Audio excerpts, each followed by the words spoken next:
Fala, meus queridos, tudo bem com vocês? Meu nome é Glauber Laranjo e este é o Oitava Cast. E aí, você tem acompanhado as nossas entrevistas? Espero que você esteja gostando de cada uma delas. Hoje o nosso convidado é uma pessoa muito especial, com muitas histórias, e um episódio não vai ser suficiente. Então o episódio de hoje vai fechar a temporada em 2 partes. Você não pode perder, acompanhe aí e não perca o próximo. Se inscreve aí no canal, clica no joinha, aperta o sininho aí para você receber as notificações, comenta aí embaixo o que você está achando e não se esqueça de acompanhar a Oitava nas redes sociais para ver tudo que acontece na nossa igreja. Vamos ver quem é o nosso convidado de hoje? Bora lá? Roda a vinheta.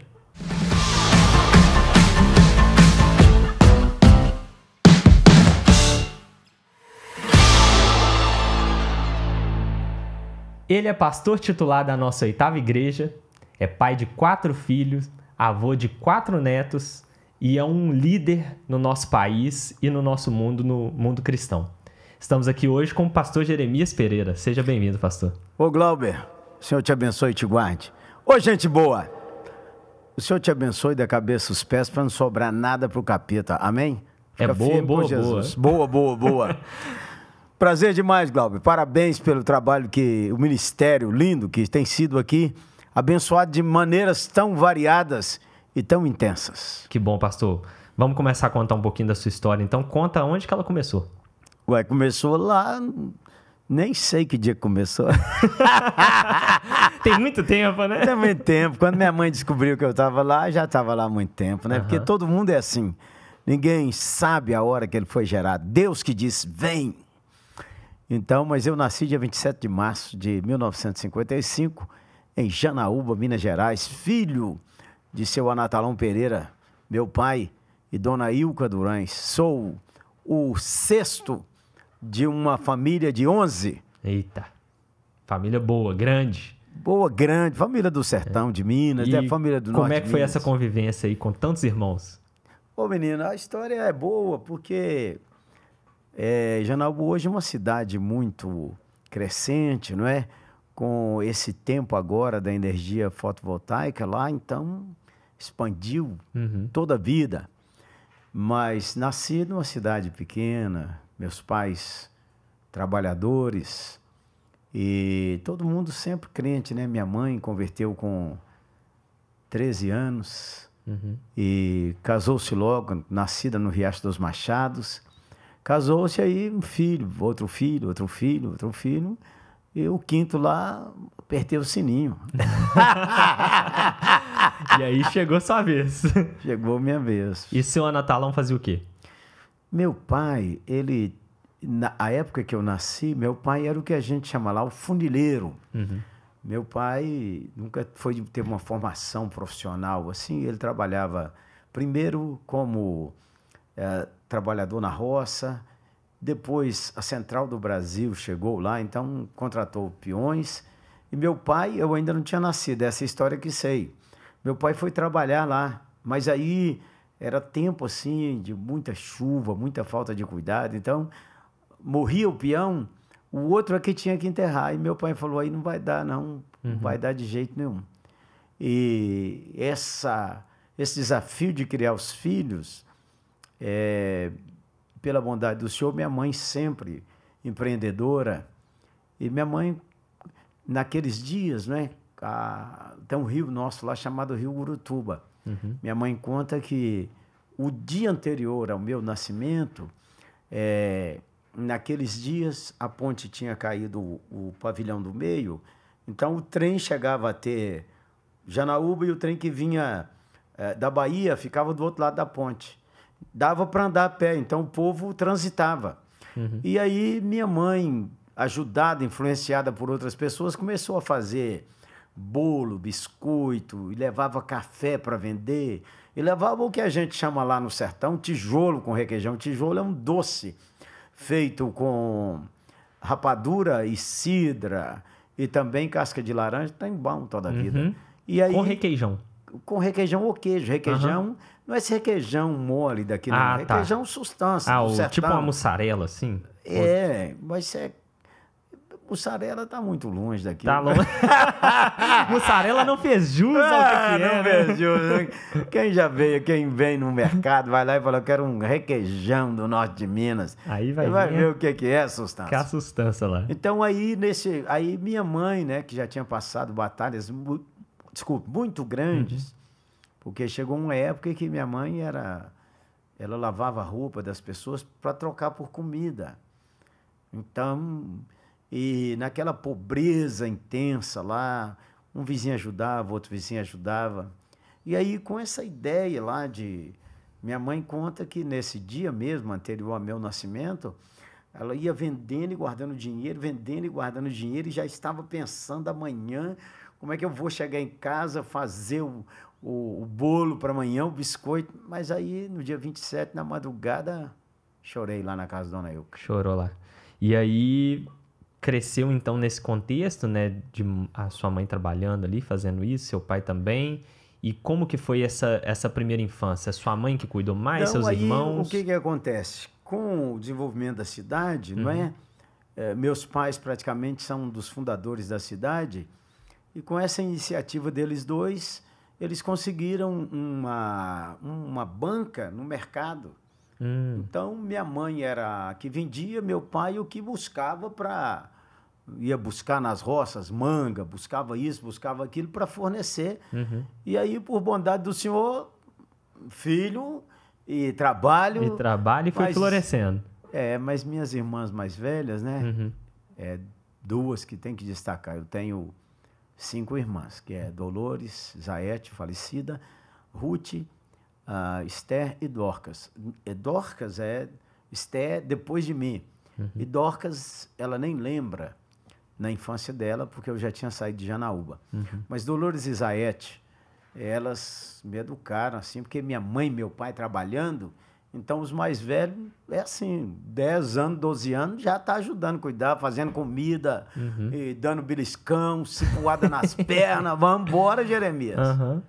E aí, teve essa infância, então, permeada ali por trabalho, assim, também? Nesse período aí, claro, criados na igreja, né? Ah, sim. Não tinha igreja ainda quando meus pais chegaram, então reunia.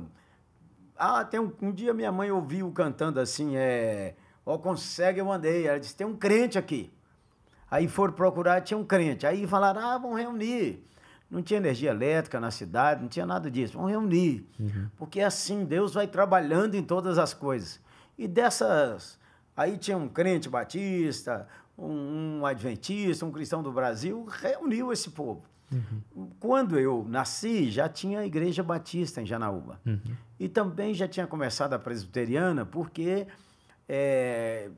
antes de eu nascer, pela primeira vez, chegou um avião lá em Janaúba. Era um homem alto, de olho verde, reverendo Gordon True, missionário presbiteriano. E ali, conversando, ele perguntou meu pai se ele ajudava ele a começar um trabalho presbiteriano, e meus pais concordaram. Minha mãe batista, meu pai também foi batizado na igreja batista. Quando eu falo isso, os batistas dizem assim, a raiz é forte. Tem história aí. E aí, então, meu pai ajudava a dirigir os cultos de oração, e à medida que nós íamos crescendo, começando a andar, a gente falava, eu quero ir com o pai, eu quero ir com a mãe. Mas à medida em que fomos crescendo mais e mais, por uma temporada, acabou que os homens todos foram para a igreja presbiteriana. Hoje já deu uma misturada de novo. Mas eu fui criado lá na igreja presbiteriana de Janaúba, menino da escola bíblica dominical, mãe que ora, mãe que disciplina com vara, termina de disciplinar, ora de novo, abria a Bíblia em Provérbios e dizia, Jeremias, você vira um homem, meu filho. Então, e aí, claro, menino criado no sertão, trabalha desde novo, sem complexo, sem exploração infantil. Tem nada disso, o menino trabalha e é bom. Vendia doce, vendia picolé, engraxava sapato. Beleza, ajudava na banca da minha mãe no mercado. Aí, não, tem que arrumar um emprego para Jeremias, com 8, 9 anos, arrumava, vamos embora. Não é? Então, acho que essa oportunidade de trabalhar dá grandeza. da grandeza a todo mundo. Então, minhas memórias, elas são poucas lá, não é? Porque eu lembro desse cuidado de oração, dessa intencionalidade de que a gente ouvisse a Bíblia, ficasse na igreja, mas Deus não tem neto, né? Então, a gente criado na igreja, é da igreja e coração mundano.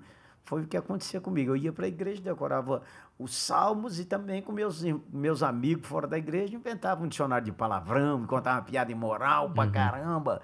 E crescendo assim, não é? Uma vida quase dupla, sim? Não chegava tanto? É bom, a vida dupla no coração. Hoje a gente avalia assim, né? No coração, porque domingo nós estamos na igreja. E no dia que meu pai fala que vai também. Mas o importante é o coração voltado para Deus. É o coração ser do Deus vivo e verdadeiro. É render-se ao Senhor Jesus e crer nele como seu Salvador e Senhor. Essa é a chave da vida. Então, mas não é que não ouvia isso. Ouvia, mas ainda não tinha recebido ainda aquela revelação plena. Criado na igreja a vida inteira.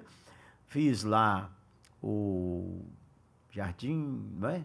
Os primeiros anos e fiz o primeiro grau, 8ª série. Então, o Carlos Joel, que é meu irmão, que é dos homens é o mais velho, então vem Dolores, Isaete e Carlos Joel. Isaete já faleceu, não é? Uma minha irmã que era assim, mel. Mas aí Carlos Joel, quando terminei a 8ª série, Carlos Joel falou assim com minha mãe, mãe, tinha que estudar ao menos um da nossa família. Porque aí nós já éramos Jário, Josué, acho que Nicó. Então, nós já éramos 9, 10, né? Porque Eliezer foi o primeiro, morreu com 20 dias. Então, o Carlos Joel disse, mãe, nós temos que estudar ao menos um. Vamos ver se Jeremias vai para Belo Horizonte, mãe, para casa de uns parentes, de uns tios. E minha mãe disse, não podemos mandar, não. Mas foi nesse ambiente, assim, de até 14 anos, criado Janaúba, igreja, os evangelistas eles eram hospedados lá em casa. Eu me lembro uma história de seu Aristóteles. Seu Aristóteles tocava serrote, nunca tinha visto aquilo na vida. Serrote. Aí seu Aristóteles, nossa família simples, trabalhadora, mas quem ia em Janaúba visitar um evangelista, um pastor, ou fazia refeições lá em casa às vezes, ou também dava posada lá em casa, dormia lá, não é? Com essa filharada inteira, tranquilo. E meus pais trabalhavam muito, levantavam cedo, eu me lembro, não é? Essa é uma ou outra memória da infância e falo constantemente com as mães, cante na sua casa, cante louvores ao Senhor. Minha mãe, a gente deitada, a gente ouvia a voz da minha mãe cantando. Minha mãe, até hoje, ela é um contralto brutal. Então, aí aquilo, nos piores dias da minha vida, a voz da minha mãe dentro da minha alma cantando, que segurança, sou de Jesus, não é? Então, me lembro, o senhor Aristóteles foi lá. E naquele dia, eu tinha acordado assim e estava vendo conversas lá na cozinha com meu pai e minha mãe. Aí o senhor Aristóteles estava falando com minha mãe assim, e com meu pai, irmã Ilka. Meu pai, nome é Natalão, ninguém chamou ele de Anatalão, chamava ele de irmão Zé. Seu Zé de Dona Ilka, seu Zé crente, não é? Então, ele estava falando lá assim, irmã Ilka, irmão Zé, preciso orar por esse menino. Esse menino está com uma perturbação. Porque esse menino xingou a noite inteira. Nossa. Tanto palavrão. Uns que eu nunca escutei na vida. Mas dormindo? É a alma da gente. Aí passava o dia conversando com os amigos, contando piada, inventando palavrão. Então, isso é um desafio brutal, porque essas coisas, muitas delas eu pedi ao Senhor para esquecer e ele fez eu esquecer. Mas outras é uma batalha brutal na mente, não é? Então, eu lembro disso, porque depois a minha mãe hoje conta isso, dizendo, mas Jesus transforma mesmo, viu, meu filho? que o irmão Aristóteles saiu daqui achando que isso aqui nem casa de crente era. Depois desse episódio aí da noite. Então tem essas paradas da infância, né? A gente vendia doce lá para minha irmã, já tinha meus clientes certo e não podia voltar com doce na bandeja. Tem que vender. Tem que vender tudo. Então, 4 horas era a hora do futebol, da pelada dos meninos. Então, não vendeu tudo. 4 horas não consegue vir jogar. Então, muitas vezes, eu fazia as contas. Minha comissão. Aí eu comia os doces e falava com minha irmã, mentira, essa foi uma das coisas terríveis da minha história, porque menti tanto que algumas coisas eu não sei, eu não conto mais, porque eu não sei o que é. Então, eu comia o doce e falava com minha irmã, que era quem eu representava, né? Que ela já casada, que eu tinha vendido fiado, que amanhã eu trazia o dinheiro. Não. Mas, ou então que ela descontasse no que ela ia me pagar, se as pessoas não pagavam. Então, inventava uma mentira, porque o cara não pagou, então eu falava, o cara não pagou, não pode descontar na minha comissão. Então, esse tempo, assim, depois ainda, com 11, 12 anos, eu fui trabalhar numa livraria, não é? E nessa livraria vinha a revista Playboy, vinha livros. E eu li muito, tinha uns livrinhos de faroeste, assim, olha, eu li aquilo demais, livro de Jorge Amado, eu li, então, juntou muita coisa boa, mas juntou também... Tranqueira e a mente avariada. Aí minha mãe comprava aqui, ó, eu já estou com 11, 12 anos, minha mãe já tinha expandido o negócio dela, comprava frutas e verduras que vinham de Belo Horizonte. Tinha uma maçã que sinto o cheiro dela até hoje, varão, bem enrolada num papel, assim, dessa cor, assim, ó, lilás, chamava manzanas, vinha da Argentina, aquele trem, ó, cheira até hoje, viu? E volta lá atrás. Vou te contar, volta lá atrás, não é? Então, eu lembro do caso das manzanas aí, é que família pobre, né, tem que cortar para dividir com essa filharada. Então o negócio era tão bom que a gente comia depressa, mas Carlos Joel, ele guardava o dele. A gente acabava de comer, ele dava com um pedaço dele. Te contar um caso. Aproveitando ao máximo. Então, essa ida para a livraria foi boa. E eu dizendo que vinha essas coisas de Belo Horizonte, vinha enrolada em jornal. E naquele tempo também, minha mãe comprava jornal velho para poder embalar, não é? Batatinha, cenoura para os clientes dela. Então, era uma oportunidade também de leitura que a gente tinha para pegar aquilo, ficar lendo, aprendendo. Minha mãe disse, eu lembro você pegando aqueles jornais e lendo aquilo lá tudo atrasado. Melhorou o vocabulário, não é? Desse período também, o período aí, agora que estamos falando de memórias, né? 4ª série, eu fui escolhido o orador da turma, não é? E Deus treina a gente fora do arraial. Nada do que você passou está perdido. Nada, nada, nada, nada.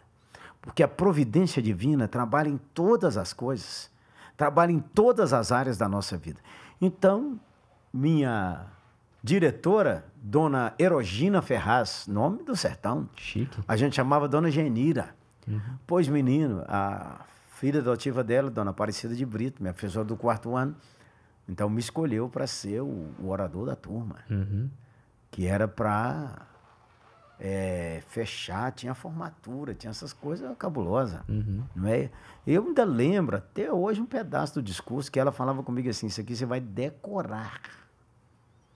Vai saber palavra por palavra. Você começa, ela falava assim, aí agora eu não sei se mistura tudo, mas ela falava que pra gente falar, tinha que falar empolgado, entoado, olhando as pessoas, sem medo. Já estava treinando aí. Ó. Não, Deus nos treina sempre. Deus nos treina sempre. Então, aí, eu lembro que ela dizia assim para mim, você começa dizendo, excelentíssimos senhores, excelentíssima senhora diretora do grupo escolar, Euclides da Cunha, excelentíssimos senhores professores. Ela disse, você passa a mão assim. Passa sim, vai. E agora tem um jornalista, e excelentíssimo senhor Edilson Brandão, do jornal Gurutuba. E aí você termina assim, senhoras e senhores, e faz com a mão assim, caros colegas. Enfia a mão no bolso, abre o seu discurso e diz, quem vos fala nesse momento de grande alegria para nós é aluno do 4º ano, aí não lembro mais nada. Mas isso aí, menino, aí eu sabia tudo, né? E aí, quando eu errava as palavras, ela beliscava, volta. Eu tinha que treinar esse discurso lá. Então, hoje, né? Hoje não, já há muitos anos, que agradecendo ao Senhor, porque a sua providência nos acompanha. Deus trabalha em tudo na sua vida. As piores coisas, as melhores coisas, tudo é da graça e da providência do Senhor. Amém. E aí, então, varão, eu me lembrei, porque quando eu estava no seminário, primeiro ano, estudando sobre os dons espirituais, qual o dom que eu teria, então queriam saber por que eu comunicava desse jeito. Eu lembrei esse fato de Dona Erogina Ferraz, Dona Genide, lembrei depois, quando vim para Belo Horizonte, a jovem, que eu fui treinado pelo Manuel, como vendedor de livros, usando era uma cartolina, não, a gente fazia uma exposição com algo assim impresso, não com algo impresso, só o cartaz. Ah, tipo cartaz. Só o cartaz, a gente explicava o dicionário e tal, e aí o Manuel ensinava como fazer, o Manuel fazia quase a gente pular para fazer aquele cartaz ficar vivo. De alegria, assim. De alegria, para entusiasmar, para contaminar a pessoa. Aí o meu amigo lá no seminário, né, primeiro ano, 1975, estudando comigo lá, e ele disse, Jeremias, como é que você comunica assim? Aí eu contei esses pedaços e ele falou de novo, Deus te treinou fora do arraial, hein? Deus vem treinando a gente. E não tem nada perdido. Bom, mas voltando lá, então aí, eu acho que essa questão, não é? Foi lá também, Janaúba, que eu dirigi o primeiro culto, não é? Meu pai... Eu já ia perguntar se teve essa liderança desde cedo também, né? Não é nem liderança, o pai da gente, não é? Os pais da gente, você sabe, não há pais perfeitos. Não há pais perfeitos. Mesmo que filhos devem aprender a ter sempre muita gratidão. Não há pais perfeitos. Os pais erram quando queriam acertar, os pais acertam quando estão errando. Mas Deus está trabalhando o processo inteiro. Então, quase todo filho tem motivos para ficar amargurado com seu pai, ou grato. Ele tem que pedir a Deus a bondade de Deus para saber que Deus trabalhou até nos erros dos seus pais. Então, o papai era quem não tinha pastor em Janaúba. A congregação nossa lá, o dia que tinha um grande avivamento, dia domingo, devia ter umas 25, 30 pessoas, mas era um avivamento para quebrar. O dia que o pastor vinha era outra coisa, né? O dia que o pastor vinha era brutal. Então, aí, durante a semana, tinha um culto de oração terça-feira. Então, os irmãos revezavam. Não tinha luz elétrica. Então, um dia, meu pai falou assim, eu vou pôr você para dirigir o culto. Eu tinha uns 13 anos. E a arrogância é brutal, menino, porque eu pensei comigo. Meu pai fica dando escola dominical, e meu pai pregava. Meu pai era um comunicador maravilhoso, sabia dramatizar histórias. Né? Meu pai tinha só a 3ª série do primário, nem fez os 4 primeiros anos. Não é? Mas meu pai lia muito a Bíblia, gostava muito do Evangelho. Então, meu pai disse, você vai dirigir.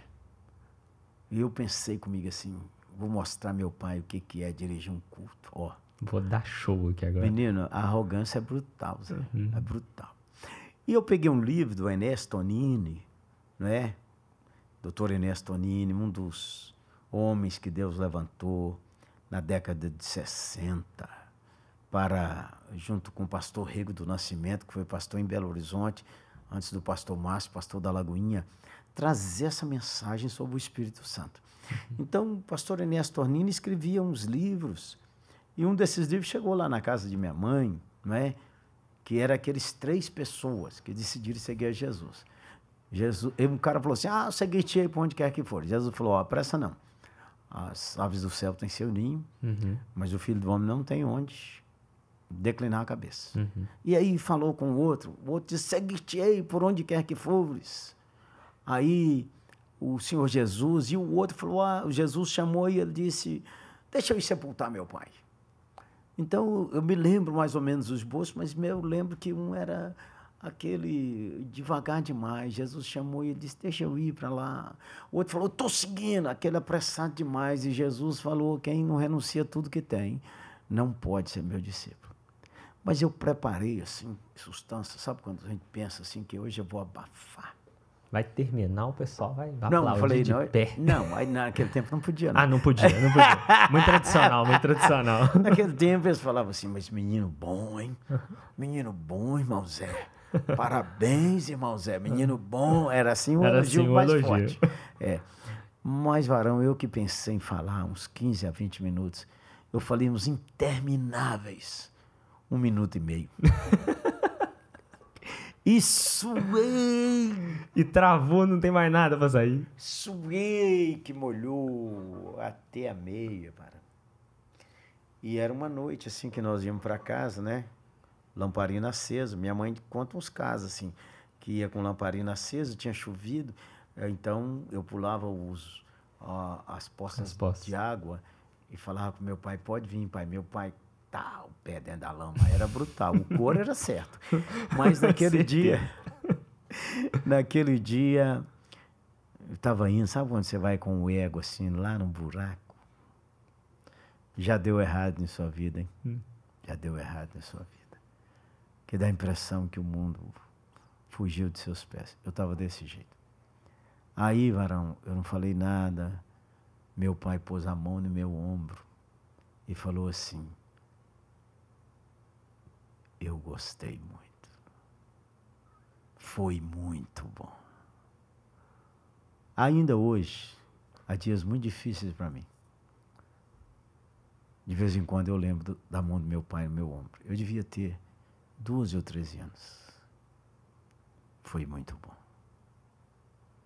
Então, a gente falha como pai, como pastor, como gente, em dar um reconhecimento que poderia levantar muita gente.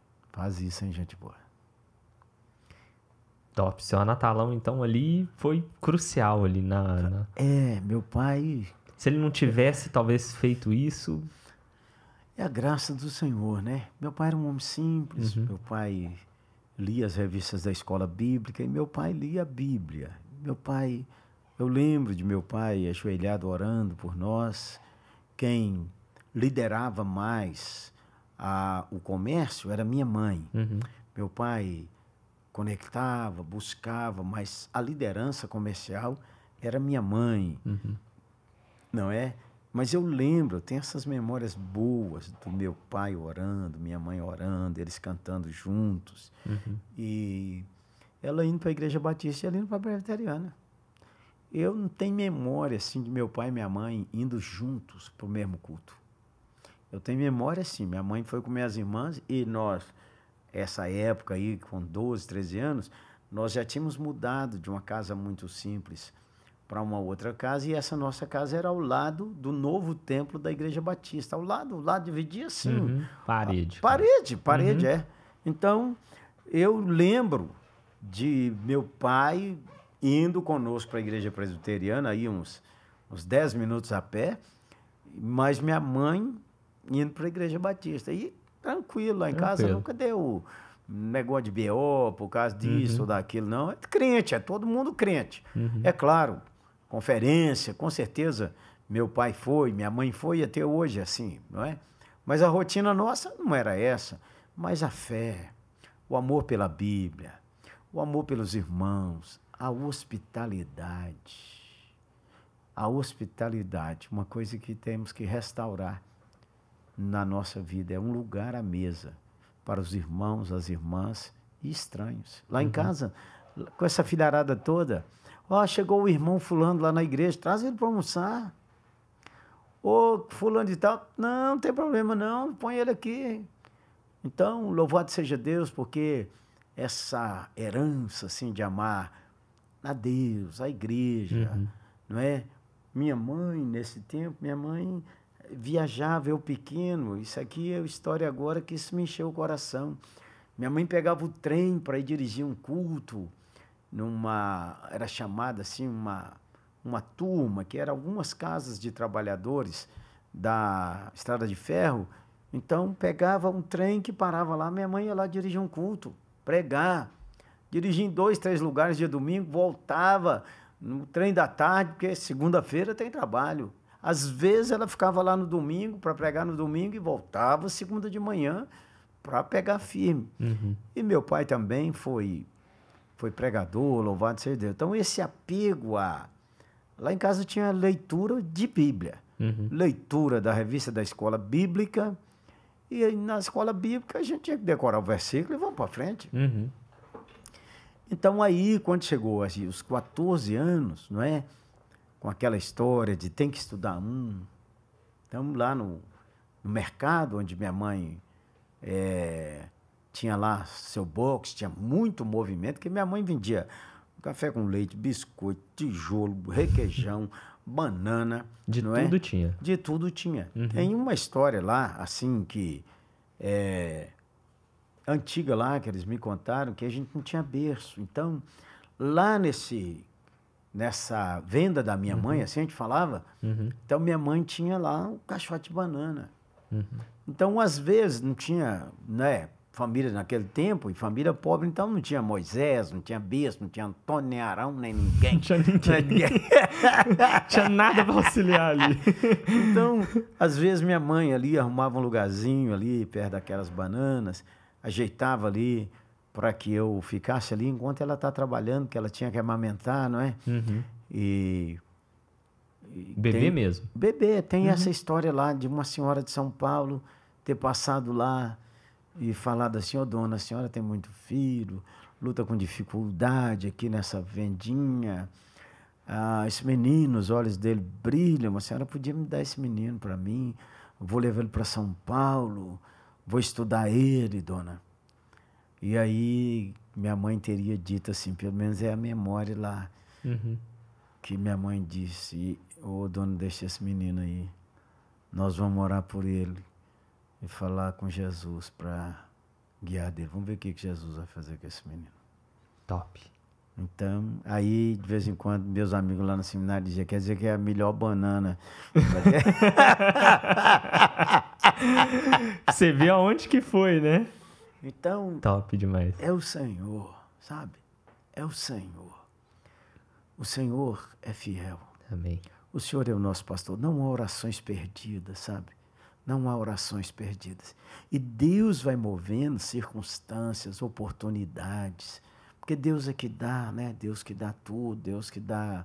A gente não dá conta de segurar a vida da gente. Então, Deus que dá respiração, dá vida, dá amigos, dá conexões, dá oportunidade, dá amizade, abre portas, fecha a porta, e depois, de vez em quando, Deus fala assim: arromba a porta. Porque... mete o pé. Mas é isso, as portas do inferno não prevalecerão contra ela, contra a igreja. Então, a gente olha assim: Deus, abre a porta. Ou então, Deus fecha a porta, Deus abre a porta. E de vez em quando a gente tem que falar: Deus, qual é a porta que eu tenho que arrombar? Eu vou para cima, não é? Essa questão da oração me fez lembrar aqui que meus pais, muitas vezes, quando acontece alguma situação mais extraordinária, assim, alguma bênção, né, muito visível, meus pais falam: isso aí você está colhendo é a oração das suas avós, que plantaram orações lá atrás, diante de Deus, para abençoar toda a geração. Isso aí, com certeza, ó, tem um pezinho delas aí, um pedacinho delas. Mas olha, todos nós, Glauber, somos herdeiros de grandes orações. Quando a gente lê a Bíblia de novo e a gente entende que a Bíblia é sobre o Senhor Jesus, é sobre o povo de Deus lavado com o seu sangue, desde Abraão. Aí você vê aquelas orações bíblicas, nós estamos lá dentro delas. nós estamos lá dentro delas, porque Ele é o Deus de geração em geração. Aí quando a gente ora que o Senhor Jesus orou por nós, e quando a gente ora que Paulo orou por nós, e aí a gente vem assim, puxando, né? Nós estamos debaixo de muita oração, mas de muita oração. Aí hoje você, que é um pai de crianças, que ano? 5 e 2. 5 e 2, você ora para que Deus abençoe os amigos deles e abençoe os que vão nascer depois. Então aí, olha, você vai vivendo e orando, e orando, e orando, aí vai juntando. Ô, gente boa, não tem jeito de não estar coberto de uma nuvem de oração. Pede os irmãos para orar por você, hein? Beleza? Então aí, debaixo desse tanto de oração que nós vamos vendo, né? Carlos Joel, ó, Dona Lídia Cares, foi nossa professora de escola bíblica, quando eu era no infantil. Ela estudou em Jataí, Goiás. Jataí já estive lá, mas naquele tempo, Jataí, Goiás, mas menino, pensa num lugar que a gente não achava que ia achar, que era longe, longe, longe.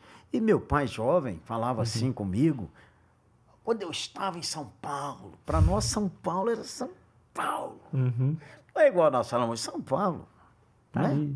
São Paulo. E eu me lembro de que Dona Lídia Cares cuidava da gente assim, ela não casou, mas ela cuidava da gente. Então, de vez em quando, encontrava a gente na rua, xingando nome feio, ou com a pedra na mão para jogar num cara que perturbou. A orelha, ela virava a orelha da gente e dizia assim, você é crente, seu cretino. Você é crente não faz assim não. Era tudo, varão. Então aí eu lembro, né, Dona Lídia tocava um harmônio, fazia escola bíblica, de férias. Então nossa infância, assim, ao redor do mercado, ao redor da igreja e ao redor dos amigos não crentes e crentes na noite ali arada, tudo contando piada imoral, não declamava versículo bíblico, era na igreja. Mas o Senhor trabalhando para transformar a nossa vida e colocando pessoas, não é? Eu me lembro, terminando aí então a 7ª série, acho que naquele tempo, né? Hoje eu acho que seria a 8ª, uma coisa assim. Mas um professor de matemática, até hoje ele está vivo, ele é muito meu amigo, professor Ervino, chegou lá e falou com minha mãe, a senhora precisa estudar esse menino, precisa estudar Jeremias precisa estudar, precisa aproveitar. E falou com o Carlos Joel. E aí uma professora perguntou um dia lá, que nós estávamos lá, né? Ela foi lá comprar uns tomates, nós estávamos lá, ela perguntou, Jeremias, o que você quer ser na vida? E no sertão, na cidade pequena, 3 profissões. Era engenheiro, médico e advogado. Que era doutor. Então eu falei, eu quero ser médico para ajudar minha família, para ajudar minha mãe. E minha mãe falou assim, meu filho, falou com ela, para a senhora ver se filho de pobre pode pensar em ser médico. E não podia mesmo, não é? Não podia mesmo. Era só Deus que pode pensar nessas coisas grandes para nós, né? Então aí, como é que vai para Belo Horizonte? Então, minha mãe ia mandar uma carta pedindo os irmãos dela para me receber aqui, porque em Janaúba não tinha o 2º grau naquela época.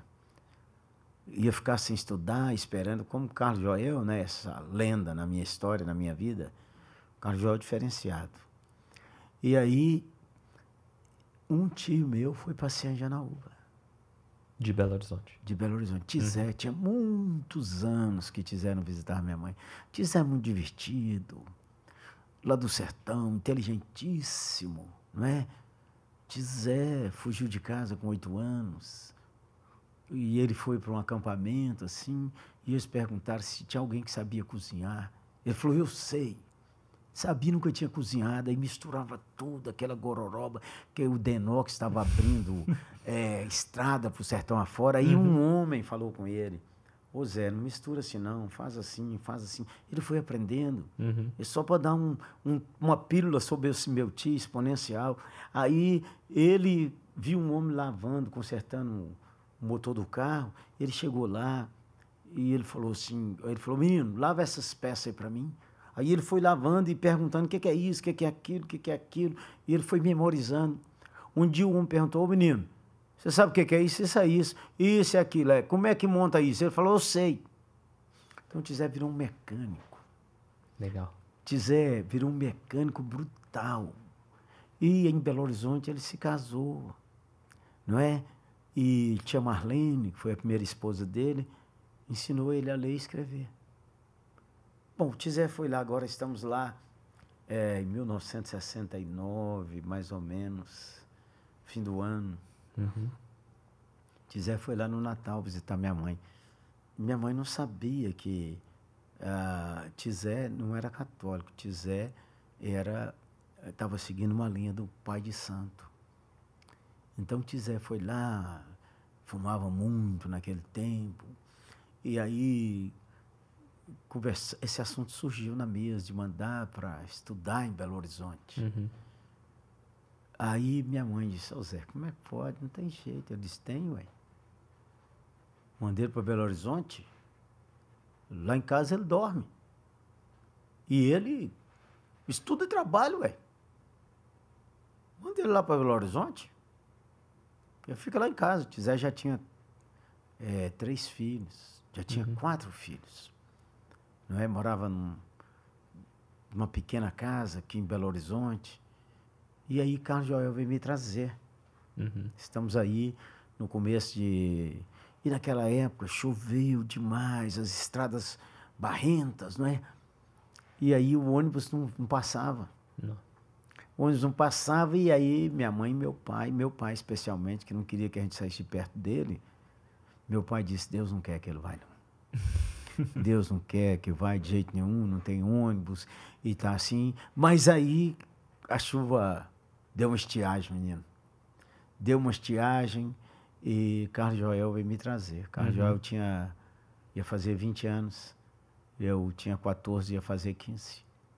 Então aí tinha que estudar para tentar a prova, ou passa ou vai embora. Uhum. No Colégio Estadual de Belo Horizonte. Ah, sim. É. Então, fiz essa prova.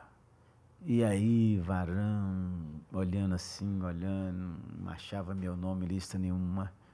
Aí Tizé diz assim, ó, tem umas folhas pregadas ali. Uhum. Aí fui lá, menino. Número 14. Colégio Estadual da Serra, em Belo Horizonte. Então aí, fiquei aí, 1970, não é? Nesse tempo aí... Aí ficou só você? Aí... Junto com o seu tio? Ficou eu com meu tio. Uhum. O Carlos Joel voltou? Vou te contar um mistério. Isso início dos anos Já 70, tem né? quanto tempo aqui? Tem 26. Não, 26 não, tem uns 40 já. Não, então tá bom. Vou terminar com essa história. com essa etapa. Uhum. Então, Carlos Joel, aí quando é fevereiro de 1970, chegamos aqui. Um detalhe, né? Eu tinha tido uma doença nos dentes e crescendo, então ia extraindo os dentes. Ficou para pôr o rote, que faltava os 4 dentes da frente. Mas mudei para cá, os dentes foram adoecendo e terminou de arrancar o resto. Então, com 15 anos, eu estava completamente banguelo.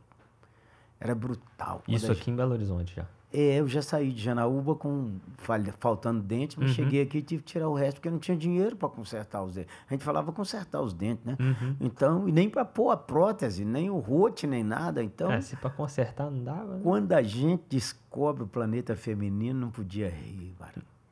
Mas tinha que trabalhar e estudar. Aí o que aconteceu? Arrumei logo um emprego, meu tio, né? Me ajudou para entregar... trabalhar numa mercearia para me levar à feira do povo, levar em casa, levar no carro, e também trabalhava atendendo o balcão. E aí, Carlos Joel estava empregado em Janaúba. Nesse íntere, quando eu estou na casa de Zé, um dos outros tios que estava aqui, tio Nicodemos, casado com tia Paulina. Gente boa demais. Aí falou, Joel era chamado Carlito. Carlito fica aqui. E conversando a história nossa, né? Como é que era, as poucas oportunidades de trabalho. Carlos Joel tinha feito o 2º ano de contabilidade, lá não tinha o 3º e não tinha o 1º. Eu não queria fazer contabilidade, não tinha o científico. Então, estou aqui, passei no Colégio Estadual da Serra, e aí o homem que Carlos Joel trabalhava com ele em Janaúba era amigo da minha mãe, era pessoa influente na sociedade. Então, fui lá reclamar com minha mãe que Carlos Joel tinha que voltar. E minha mãe, então, naquele tempo, tinha que ir na telefônica, ligar, né? E aí, Carlos Joel voltou. Quando voltou, aí meus tios estavam assim, não pode, você é muito inteligente, Carlos Joel. Eu não lembro quanto que era, mas Carlos Joel ganhava lá o equivalente ao meio salário mínimo da época. Então, aí, quando chegou lá, que Carlos Joel teve que voltar para assumir o trabalho, ele assumiu o trabalho, com 10 dias, o homem mandou ele embora. Então, Varão, aí minha mãe e ele, e aí meus tios ligaram para minha mãe e disseram, não deixa Carlos Joel ir, não, deixa não. Ele tem que vir para cá, ele tem que continuar estudando. E aí, minha mãe, preocupada comigo, falou, é bom que Carlito vai, que ele ajuda a olhar Jeremias. Mas isso machucou muito ela e meu pai. Isso, né? Tempos depois, né? Tempos depois, conversando, que meu pai, o dia que todo o casamento da B.O., todo, não vem não, todo o casamento da B.O., e o dia que dava o B.O. lá com meu pai e minha mãe, meu pai falava com minha mãe, você que mandou meus filhos tudo embora. Era brutal. Aí, conversando com minha mãe, né? Nessas estações todas, minha mãe hoje tem 96 anos. Meu pai já faleceu há 37 anos. Então, nessas estações todas aí, eu vejo assim que de vez em quando, tentando consolar meu próprio coração, o coração de minha mãe. Bem, nós estamos aí, nós nem estamos sabendo dessa dor que está lá. Eu estou cá na casa de Tizé, trabalhando, me virando para ir para a escola, para estudar, para valer a pena. E trabalhava até domingo, meio-dia. Então, aí Carlos Joel veio. Quando Carlos Joel voltou, é um fato interessante, porque Carlos Joel, pelo currículo dele, ele tinha boas notas. Então, tinha uma escola estadual aqui, acho que Humberto Rosa, não sei se era estadual, era pago, mas uma escola que Carlos Joel era pago, mas por causa das notas ele ganhou bolsa. Que ele era aluno sustância, menino. Nota 10. E logo surgiu um estágio na Caixa Econômica e pelas notas, Carlos Joel estava lá. É o brutal dos brutais. E essa é uma história aí desse primeiro ano nosso em Belo Horizonte, porque ele ganhou, parece que 3 vezes mais do que ele ganhava em Janaúba. E o dia que ele recebeu isso, ele trocou uma daquelas notas em nota pequena, era como se hoje a gente trocasse uma nota de R$20 em nota de R$2. Carlos Joel chegou e jogou aquilo para cima e falou assim, tô rico! Ai, que... Então, essa jornada aqui, Carlos Joel, lá com meu tio Dema e tia Paulina, que também já tendo os seus filhos, e Tizé, essa coisa assim, de cuidar da gente, aí, de vez em quando, né, nós dois encontrávamos, às vezes passávamos 3 semanas sem ver um ao outro. E aqui também, em Belo Horizonte, a igreja era perto, era uma igreja metodista ali no bairro da Graça, mas trabalhava domingo até meio-dia, carregando compra, chegava cansado, é tudo a desculpa, né? E às vezes eu podia ficar na casa, mas eu achava assim que eu ficar em casa do meu tio... Estou incomodando, né? Mas meu tio tinha me dado uma oportunidade, eu tinha expressões de gratidão, mas não tem na intensidade que foi desenvolvendo, porque meu tio me deu uma cama de campanha. Era uma cama que a gente abria e arrumava ela, então eu tinha que ser o último a deitar. E eu tinha que ser o primeiro a acordar também, porque a casa tem que funcionar, não é? E então, aí vivendo ali, de vez em quando, aquele tempo das cartas, né, que a gente mandava, minha mãe escrevia, eu tenho cartas doces dela, do meu pai, e aí eu mandava uma carta, e claro, criado na igreja, sabia uns versículos de cor, punha os versículos lá, mas Carlos Joel me entregava lá, disse, mãe, Jeremias não está firme assim, não. A senhora ora por ele, hein? Ora por ele. Esse foi um período tenso aqui, não é?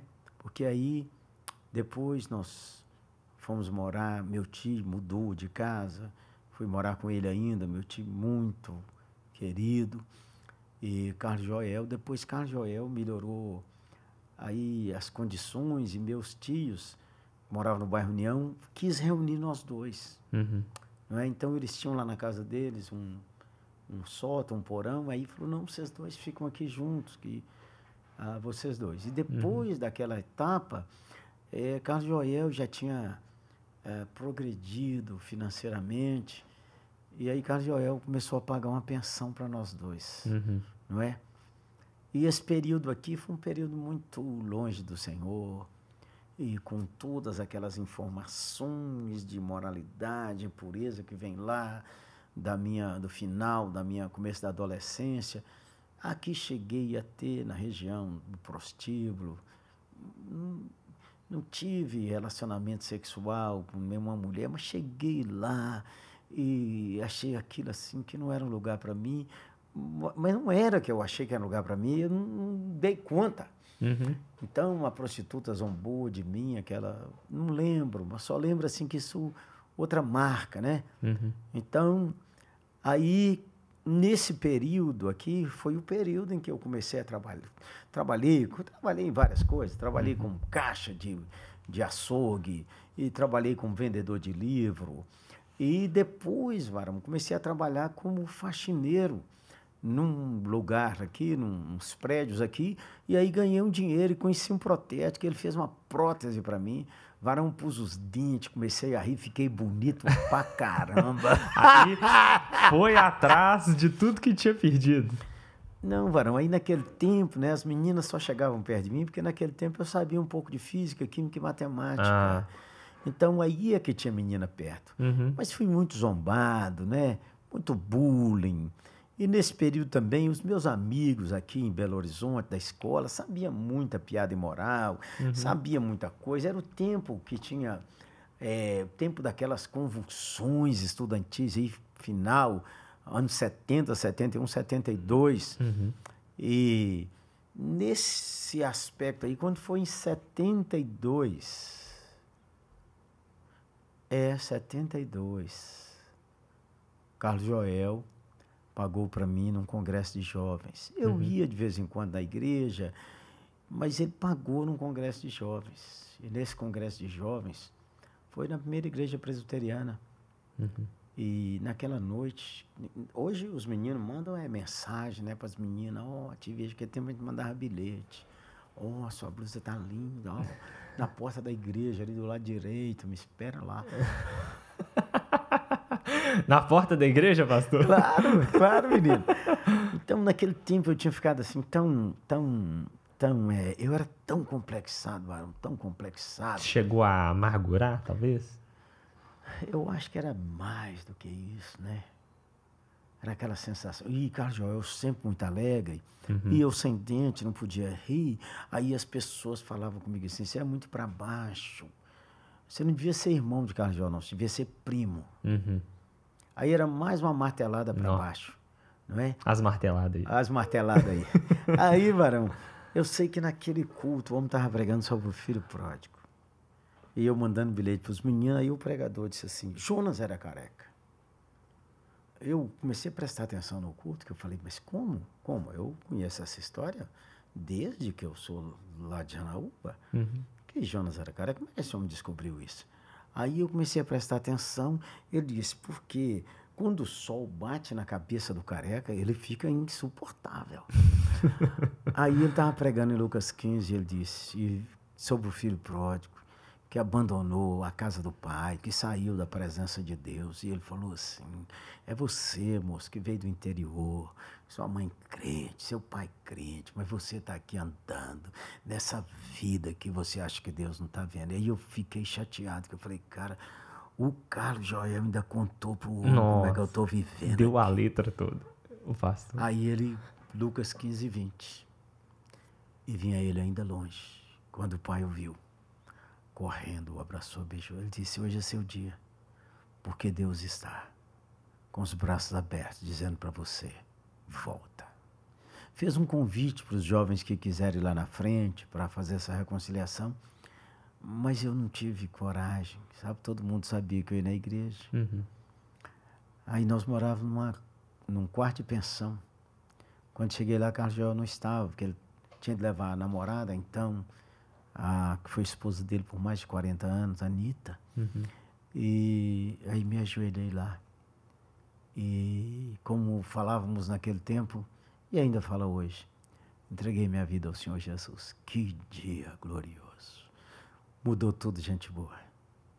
Mas não é que começou ali, sabe? Começou antes com o Senhor, me gerando lá no ventre de Dona Ilka e me dando seu anatalão e vem trazendo uma história. Fiel é Deus. Deus é fiel. Amém. Bom, para você que está acompanhando essa história aí do pastor Jeremias, chegamos no momento da conversão. E aí, daqui para frente, nós vamos ficar para o próximo episódio. Não perde a sequência dessa história aí que tá top.